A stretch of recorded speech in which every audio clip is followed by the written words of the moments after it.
Inside New York Jets coach Aaron Glenn's staff overhaul Florham Park. NJ, the New York Jets coaching staff overhaul, much like some of their 2-minute drills last season, started slowly and appeared out of sync at times.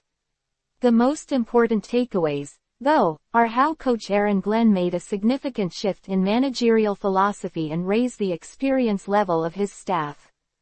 After a season as a CEO-type coach, delegating most of the responsibilities to his coordinators, Glenn will be hands-on in 2026, which is a potential make-or-break year for him. He's expected to call the defense, which he did from 2021 to 2024 as the Detroit Lions defensive coordinator. His new coordinator, former Lions assistant Brian Duker, will handle all other responsibilities. This was one component in Glenn's plan to change the way the Jets do business. Business wasn't good in 2025. The Jets tied for the worst record in the NFL, 3-14, with Glenn admitting after the season that his learning curve as a first-year head coach was a huge deal. Evidently, one of his mistakes was the composition of his coaching staff, which he has now dismantled.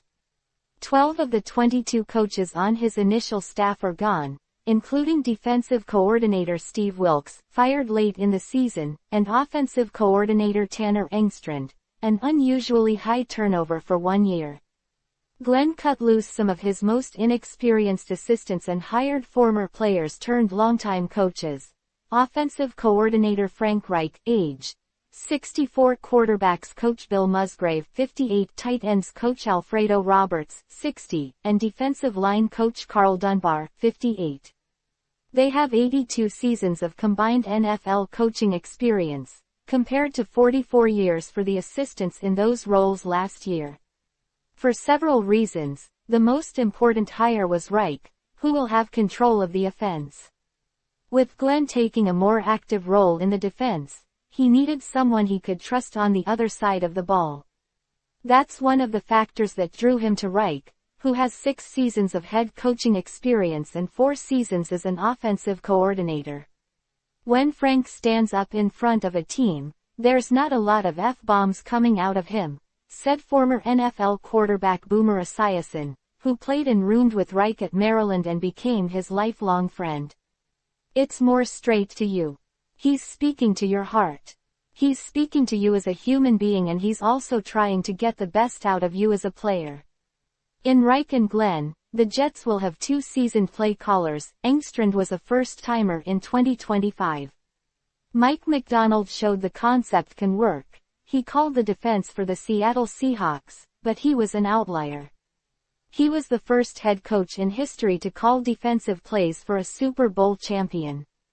The Seahawks and Buffalo Bills were the only 2 teams in the postseason with this setup. At least Glenn can install and run his scheme, which wasn't the case last season. He let Wilks do his own thing. It failed miserably, as the Jets ranked near the bottom in most major statistical categories, including 0 interceptions, an NFL first. Offensively, Reich's system will contain the elements needed for success in the Northeast, where the weather turns cold late in the season, according to Esiason, a physical team that relies on running and play-action passing. As a former NFL quarterback, Reich certainly isn't averse to throwing the ball. In his first season as the Indianapolis Colts coach, he leaned heavily toward the pass.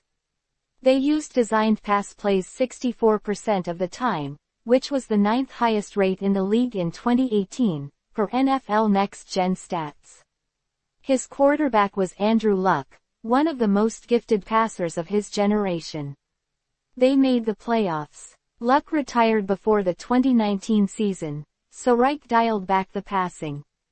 In 2020, the Colts called passes on only 58% of their plays, 27th, relying on star rookie running back Jonathan Taylor. They made the play